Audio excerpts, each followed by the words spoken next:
Ce sont des merveilles d'ingénierie construites il y a des milliers d'années, sans machines, sans technologie moderne et sans aucune marge d'erreur. Vous avez sûrement entendu parler d'extraterrestres, de voyageurs temporels ou de technologies anciennes disparues. Et si l'histoire réelle était encore plus incroyable? Comment les ouvriers ont-ils déplacé des pierres de plusieurs tonnes et aligné d'immenses structures avec une telle précision? Aujourd'hui, dans The Infographics Show, nous allons expliquer comment les pyramides égyptiennes ont vraiment été construites, étape par étape. Malgré les spéculations sur l'origine des pyramides, leur construction peut être expliquée par un mélange de sciences éprouvées et bien établies, ainsi que de récits historiques sur la manière et la raison pour lesquelles elles ont été construites. Alors commençons par là. Pourquoi les anciens pharaons égyptiens ont-ils ressenti le besoin de faire construire d'immenses structures triangulaires au milieu du désert? Eh bien, pour utiliser un terme moderne, ils voulaient montrer leur puissance. Vous voyez comment les youtubeurs riches achètent les plus grandes et chères maisons pour les montrer à leur public. Eh bien, les pharaons faisaient exactement la même chose, sauf qu'ils faisaient construire les pyramides depuis zéro. Autre grande différence, les pyramides n'étaient pas destinées à l'habitation, mais à l'inverse. Les pharaons cherchaient à laisser un souvenir de leur opulence, plutôt qu'à exhiber leur richesse de leur vivant. Ils voulaient garantir qu'après leur mort, nul ne contesterait l'identité du chef suprême. Tous les dirigeants de l'Égypte n'ont pas eu la chance d'être retenus comme l'un des plus grands alphas de l'histoire. En réalité, seuls 3 rois ont eu une pyramide à Gizeh. La plus ancienne de ces tombes royales a été construite pour le pharaon Khéops, le 2e roi de la 4e dynastie. Sa tombe, la Grande Pyramide, fut construite vers 2550 avant Jésus-Christ, et c'est aussi la plus grande des 3. Mais les historiens assurent qu'il ne compensait rien. On estime qu'elle est constituée de plus de 2 millions de blocs de pierre, pesant chacun entre 2,5 et 15 tonnes. La pyramide du milieu, érigée vers 2520, avant Jésus-Christ, abrite les restes de Képhren, fils de Khéops et 4e roi de la 4e dynastie. Son lieu de sépulture comprenait également un monument, représentant un être au corps de lion, et à la tête du pharaon lui-même, ou le sphinx. La pyramide du pharaon Mykérinos, fils de Képhren et 5e roi de la 4e dynastie, fut la dernière construite. La pyramide de Mykérinos est peut-être la plus petite des 3 principales, mais elle était accompagnée d'un complexe entier, de 2 temples reliés par une chaussée, ainsi que de 3 pyramides plus petites, probablement construites pour ses reines. Sans insister sur la comparaison, celle de Khéops fait un peu plus de 480 pieds de haut. La pyramide de Képhren était à l'origine environ 10 pieds plus basse, avec un peu plus de 470 pieds. Pendant ce temps, celle de Mykérinos mesure 215 pieds de haut. Les historiens débattent, depuis longtemps, de la signification des pyramides. Un mausolée pourrait aussi commémorer un pharaon défunt, alors pourquoi bâtir une pyramide? En plus de commémorer 3 rois d'Égypte, la forme de ces sites funéraires servait d'escalier pour que le cas du pharaon, son âme, atteigne les cieux. Il existe aussi depuis longtemps une théorie archéologique marginale, selon laquelle les 3 principales pyramides du complexe de Gizeh auraient été intentionnellement construites pour refléter les 3 étoiles de la ceinture d'Orion. Bien que cela ait été discrédité, nous reviendrons plus tard sur l'alignement des pyramides. Aucune preuve qu'elles imitent les étoiles, mais leurs 4 faces sont orientées nord, sud, est et ouest. Elles ont été construites simplement comme tombes pour 3 riches dirigeants morts. Mais lorsque nous examinons de plus près comment exactement les pyramides ont été construites, et qui les a réellement bâties, c'est là que les choses deviennent vraiment intéressantes. Commençons par le qui. On répond souvent, de façon simpliste, que les esclaves ont construit les pyramides. Il n'est pas difficile de comprendre comment quelqu'un pourrait arriver prématurément à une telle conclusion. Les pharaons avaient des esclaves, et la construction des pyramides demandait beaucoup de main-d'œuvre. Mais il se peut que le travail des esclaves ne soit pas responsable de la construction des pyramides. Le sujet suscite encore de nombreux débats, faute de documents anciens. Mais de nombreuses preuves indiquent que les pyramides ont été bâties par des ouvriers payés. Des équipes très organisées recevaient nourriture, abris et soins médicaux, pendant qu'elles effectuaient cette tâche en roulement. Les pyramides n'étaient pas de simples tombes isolées pour les pharaons. Elles appartenaient à de grands complexes s'étendant sur plusieurs hectares, avec temples, chapelles, tombes et autres sites funéraires. C'est pourquoi les archéologues étudient non seulement l'intérieur et le sous-sol des pyramides, mais aussi ce que révèlent les découvertes faites autour de ces structures. Des preuves découvertes lors de certaines fouilles semblent indiquer que les ouvriers chargés de la construction des pyramides vivaient dans une ville temporaire à proximité, sur environ 17 hectares de camps étendus où cette communauté très organisée aurait séjourné. Les vestiges de boulangerie et d'ossements animaux suggèrent qu'ils étaient bien nourris après leur dur travail à déplacer des blocs de pierre, et nous en apprendrons bientôt plus sur leur méthode. Certains des premiers récits historiques sur la construction des pyramides proviennent en réalité des écrits d'historiens grecs anciens comme Hérodote. Selon lui, la grande pyramide, la garçonnière de l'au-delà de Khéops, a été construite en 20 ans. Environ 100 000 ouvriers ont assemblé le monument, chacun y travaillant 3 mois par an. Cela semble être un chiffre assez réaliste. Nous partons du principe qu'il ne s'agissait pas seulement d'esclaves maltraités et mal nourris, mais qu'ils étaient en réalité des ouvriers agricoles endurcis et physiquement capables, et il est possible que la construction des pyramides ait même été une sorte de second emploi pour cette main-d'œuvre. Certains étaient sans doute agriculteurs lors des récoltes, puis travaillaient sur les pyramides quand les champs demandaient moins de main-d'œuvre. Malgré 100 000 hommes, tous taillés pour le travail, il a tout de même fallu 20 ans pour construire la grande pyramide. Et si, avec encore moins d'ouvriers, ils avaient quand même fini le projet dans les temps ? À la fin du XXe siècle, les archéologues ont trouvé des indices qu'une main-d'œuvre réduite aurait pu occuper les sites temporaires autour de la pyramide. Il a été suggéré qu'ils ne travaillaient pas de façon saisonnière, mais étaient affectés en permanence aux pyramides. On pense que seulement 20 000 ouvriers environ ont été chargés de cette tâche, avec le soutien d'autres personnels, comme des prêtres, des boulangers et d'autres vendeurs de nourriture pour les nourrir tous. Il y avait aussi des médecins pour soigner toute maladie ou blessure potentielle qui auraient pu survenir lors des travaux sur le site de la pyramide. D'autres communautés égyptiennes auraient aussi fourni des ouvriers et livré nourriture et produits essentiels pour la construction. Le projet d'immortaliser leur souverain par ces monuments est devenu un effort national pour tous les Égyptiens. Selon des documents retrouvés sur des papyrus anciens, parmi ceux qui aidaient à la construction des pyramides se trouvaient des bateliers.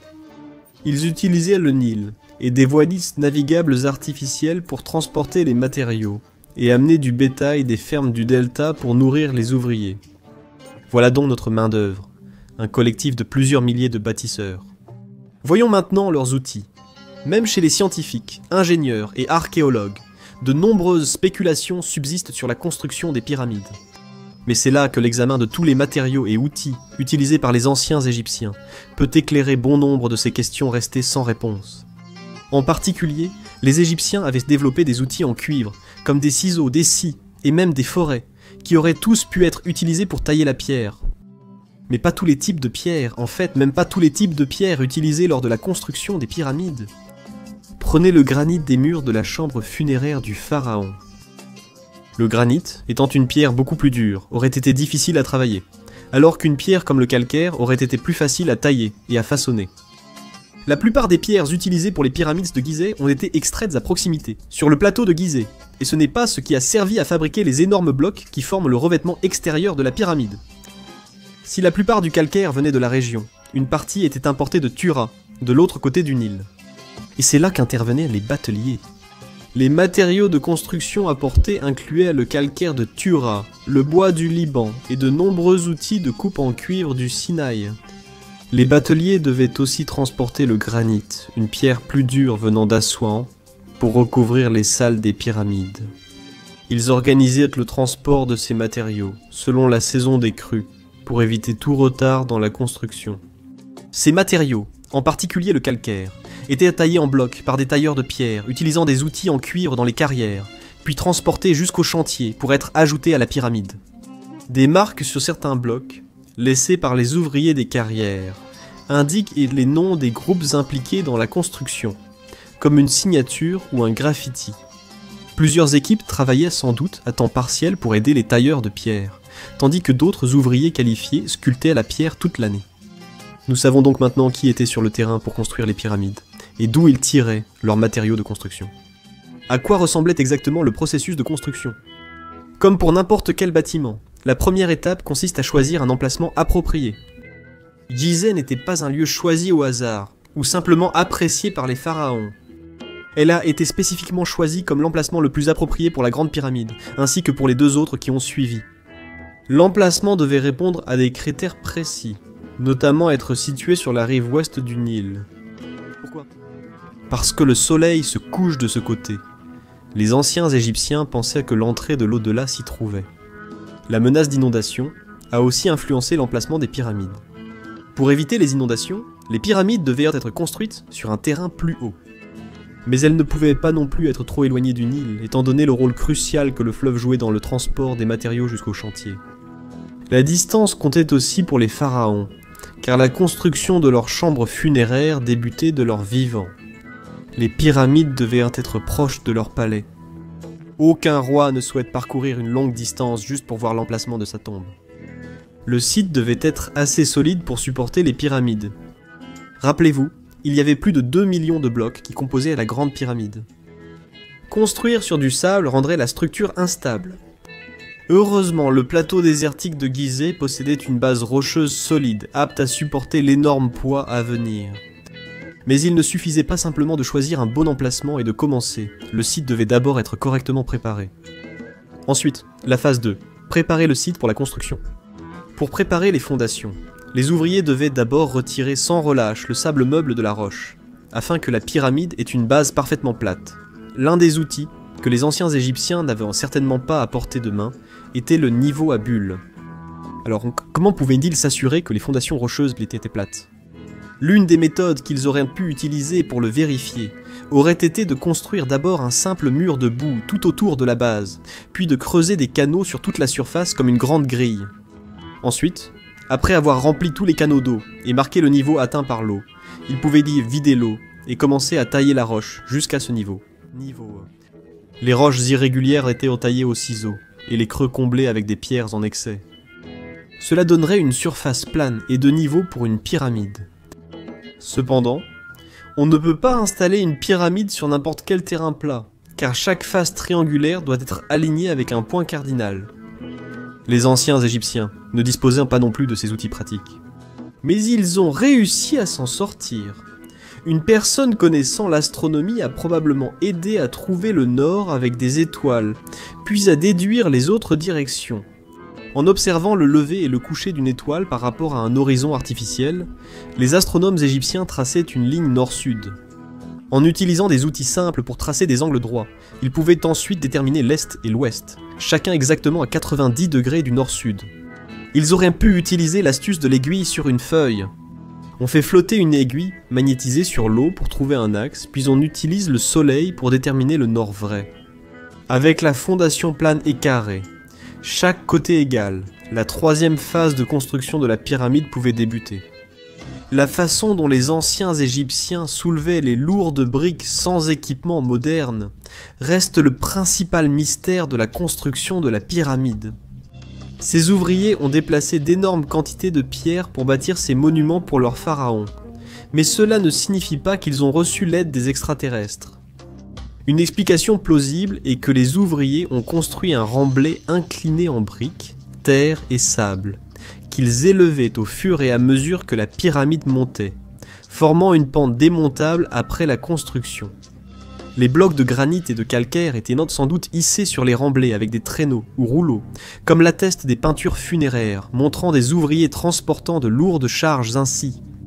Tout comme l'art funéraire révèle les coutumes et les rituels d'enterrement, il montre aussi des ouvriers déplaçant d'immenses statues sur des traîneaux, une technique facilement adaptable à la construction des pyramides. Pour faciliter le travail, ils mouillaient probablement le sol avec de l'eau ou de la boue, réduisant ainsi la friction et rendant possible le déplacement des énormes pierres. Bien sûr, cela signifierait que cette rampe devrait être aussi grande que la pyramide elle-même, pour permettre aux ouvriers d'atteindre les niveaux les plus élevés. Mais aucune trace d'une telle structure n'a jamais été trouvée lors des fouilles archéologiques près des pyramides. Il a été suggéré que ces rampes pouvaient aussi s'enrouler en spirale autour de chaque pyramide, puis être démontées après la construction, comme les échafaudages modernes, plutôt que de s'étendre loin dans le désert. Hérodote aurait visité l'Égypte ancienne et vu la construction des pyramides. Il explique que des leviers servaient à soulever et empiler progressivement les blocs, atteignant ainsi une hauteur croissante. Les poulies, inventées sous la 12e dynastie vers 1991 avant Jésus-Christ après la construction des pyramides, excluent donc cette hypothèse. Il est impossible que la construction des pyramides soit due au hasard, à un accident ou à des forces extérieures ou surnaturelles. Même si aucun plan pour la construction des pyramides n'a déjà été trouvé, il est certain que le projet a été minutieusement planifié avec des mesures très précises. La chambre funéraire et les passages internes furent d'abord bâtis en granit, puis la pyramide interne en calcaire du plateau, et enfin l'enveloppe extérieure en calcaire finement taillé, et celui de Toura. Il y a probablement une autre question qui vous tracasse, et c'est pourquoi 3. Si les anciens Égyptiens tenaient tant à consacrer autant de travail et de minutie à préserver la mémoire de leur pharaon, pourquoi se seraient-ils arrêtés à seulement 3 pyramides? Eh bien, ils ne l'ont pas fait. La construction des pyramides a culminé entre la 4e et la 6e dynastie, avec des pyramides plus petites que les grandes de Gizeh, bâties sur plus de 1000 ans. Elles constituaient un monument impressionnant pour un souverain défunt, mais devenaient aussi une cible pour les pilleurs de tombes. Étant donné les richesses avec lesquelles les pharaons étaient célèbres pour être enterrés, il était assez facile pour des voleurs opportunistes de se rendre là où un roi défunt était enterré, et de repartir avec toutes ses affaires. Inutile de chercher partout, il suffit d'aller à la pyramide la plus proche pour savoir où il est enterré. De nombreux restes momifiés ont été découverts par des archéologues, mais il est clair que les pyramides ne protégeaient pas les corps des pharaons. C'est pourquoi de nombreux rois d'Égypte ont préféré être enterrés dans des tombes cachées, parfois creusées dans des falaises pour éviter les pillages. Si elles n'ont pas protégé les morts de l'Égypte ancienne des vivants, les pyramides, surtout les 3 grandes de Gizeh, ont offert aux pharaons une immortalité presque humaine. Leurs noms et histoires ont été préservés pendant des millénaires, principalement grâce à l'ingéniosité des ouvriers ayant construit les pyramides. Il est difficile d'exagérer l'avancée de ces monuments. Même aujourd'hui, peu de réalisations égalent des milliers d'ouvriers mobilisant leur savoir pour ériger d'immenses structures en pierre. Les côtés de la grande pyramide sont presque parfaitement alignés, son côté le plus au nord étant orienté presque exactement vers le nord vrai, avec seulement une infime fraction de degré d'écart. À l'époque ancienne, ce niveau de précision résultait d'une planification rigoureuse, d'une exécution précise et d'un effort constant, sans aide extraterrestre ni technologie mystérieuse. Le résultat, ce sont des structures qui sont encore considérées comme des merveilles, même après des milliers d'années. Et si vous pensiez que les pyramides étaient impressionnantes, attendez un peu. Il y a tellement plus à découvrir sur l'Égypte ancienne que ce qu'on vous a jamais enseigné. Découvrez des choses incroyables qu'on ne vous a jamais apprises sur l'Égypte ancienne, ou cliquez sur cette vidéo.